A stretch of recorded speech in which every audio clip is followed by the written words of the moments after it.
ಮಾಡಿದಂತವರು ಅವರು. ಹಾಗಾಗಿ ಅವರ ಬಗ್ಗೆ ನಾನು ಇಷ್ಟ ಹೇಳಲಿಕ್ಕೆ ಬಯಸ್ತೇನೆ. ಅವರನ್ನು ನಾವು ಆದರ್ಶವಾಗಿ ತೆಗೆದುಕೊಳ್ಳುವಂತಹ ಸಂದರ್ಭದಲ್ಲಿ ಅವರ ಆಶಯಗಳನ್ನು ಜಾರಿಗೆ ತರತಕ್ಕಂಥದ್ರಲ್ಲಿ ನಾವು ನೀವುಗಳೆಲ್ಲರೂ ಸಹ ಬದ್ಧತೆಯನ್ನು ತೋರಬೇಕು ಅನ್ನುವಂತ ಆಶಯವನ್ನು ವ್ಯಕ್ತಪಡಿಸಲಿಕ್ಕೆ ಬಯಸ್ತೇನೆ. ಎರಡನೇದು, ಇವತ್ತು ನೀಟ್ ಎಕ್ಸಾಮಿನೇಷನ್ ಬಗ್ಗೆ ಸುಮಾರು 22 ಲಕ್ಷಕ್ಕೂ ಹೆಚ್ಚು ವಿದ್ಯಾರ್ಥಿಗಳು ತಮ್ಮ ಬದುಕನ್ನು ರೂಪಿಸಿಕೊಳ್ತಕ್ಕಂಥದಕ್ಕೆ ನೀಟ್ ಎಕ್ಸಾಮಿನೇಷನ್ಗೆ ಏನು ಅಪೇರ್ ಆಗಿದ್ರು, ಆ ಎಕ್ಸಾಮಿನೇಷನ್ ಯಾವ ಕ್ವಶನ್ ಪೇಪರ್ಸ್ ಲೀಕ್ ಆಗಿದೆ.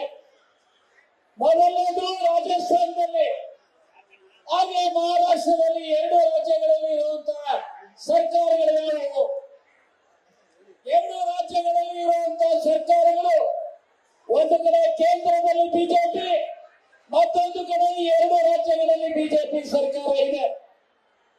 ನಾನು ನಿಮ್ಮ ಮೂಲಕ ಕೇಳಲಿಕ್ಕೆ ಬಯಸ್ತೇನೆ, ನಮ್ಮ ರಾಜ್ಯದಲ್ಲಿ ಕಿಮ್ಮನೆ ರತ್ನಾಕರ್ ಅವರು ಈ ರಾಜ್ಯದ ಮುಖ್ಯಮಂತ್ರಿ, ಈ ರಾಜ್ಯದ ಮಂತ್ರಿಗಳಾಗಿದ್ದಂತಹ ಸಂದರ್ಭದಲ್ಲಿ, ಈ ರಾಜ್ಯದ ಶಿಕ್ಷಣ ಸಚಿವರಾಗಿದ್ದಂತಹ ಸಂದರ್ಭದಲ್ಲಿ, ಸಿದ್ದರಾಮಯ್ಯ ಮುಖ್ಯಮಂತ್ರಿಗಳಾಗಿದ್ದಂತಹ ಸಂದರ್ಭದಲ್ಲಿ SLC ಕ್ವಶನ್ ಪೇಪರ್ ಲೀಕ್ ಆದಾಗ ಇದೇ ರಾಜ್ಯದ ಬಿಜೆಪಿ ನಾಯಕರು R ಅಶೋಕಿಂದ ಹಿಡಿದು ಅವರು ಏನು ಕೇಳಿದ್ರೆ, ಕಿಮ್ಮನೆ ಅವರು ರಾಜೀನಾಮೆ ಕೊಡಬೇಕು ಅಂತ ಕೇಳಿದ್ರೆ, ನಾನು ನಿಮ್ಮ ಮೂಲಕ ಕೇಳಲಿಕ್ಕೆ ಬಯಸ್ತೇನೆ, ಮಿಶ್ರ ಅರಸ್ ನಾರಾಯಣ ಸ್ವಾಮಿ ಅಥವಾ ವಿಜಯೇಂದ್ರ, ಈಗ ನಿಮ್ಮ ನೇತೃತ್ವದ ಸರ್ಕಾರದಲ್ಲಿ ಯಾವ ನೀಟ್ ಪೇಪರ್ ಅನ್ನ, ಎಕ್ಸಾಮಿನೇಷನ್ ಪೇಪರ್ ಅನ್ನ ಲೀಕ್ ಆಗಿದೆ, ಯಾರು ಇದರ ಹೊಣೆಯನ್ನು ಹೊರ್ತೇವೆ?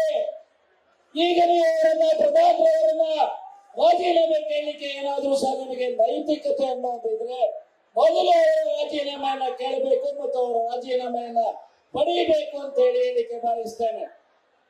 ಎರಡನೇದು, ಇವತ್ತು ಪ್ರಧಾನಮಂತ್ರಿಗಳು ಯಾರು ಇವತ್ತು ಮೋದಿ ಅವರಿದ್ದಾರೆ, ಬಹುಶಃ ಈ ಶಿಕ್ಷಣದ ಬಗ್ಗೆ ಅವರ ಹತ್ರ ಕೇಳುವಂತರ ಅವಶ್ಯಕತೆ ಇಲ್ಲ.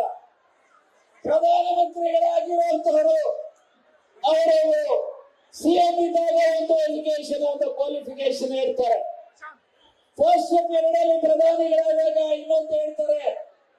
ಈಗ ನಾನು ಮಾಸ್ಟರ್ ಡಿಗ್ರಿ ಮಾಡಿದ್ದೀನಿ, ಯಾವ ಯೂನಿವರ್ಸಿಟಿನಲ್ಲಿ, ಯಾವ ಕಾಲೇಜಲ್ಲಿ, ಯಾರು ನಿಮಗೆ ಡಿಗ್ರಿ ಕೊಟ್ಟಂತದ್ದು ಇವತ್ತಿಗೂ ಸಹ ದೊಡ್ಡ ಪ್ರಶ್ನೆ ಆಗಿ ಉಳಿದಿದೆ. ಯಾಕೆಂದ್ರೆ ಇವರಿಗೆ ಯಾರಿಗೂ ಸಹ ಭಾರತೀಯ ಜನತಾ ಪಾರ್ಟಿ ಅವರಿಗೆ ಶಿಕ್ಷಣದ ಬಗ್ಗೆ ಬದ್ಧತೆ ಇಲ್ಲ, ಯೋಜನೆಯ ಬದುಕಿನ ಬಗ್ಗೆ ಬದ್ಧತೆ ಇಲ್ಲ.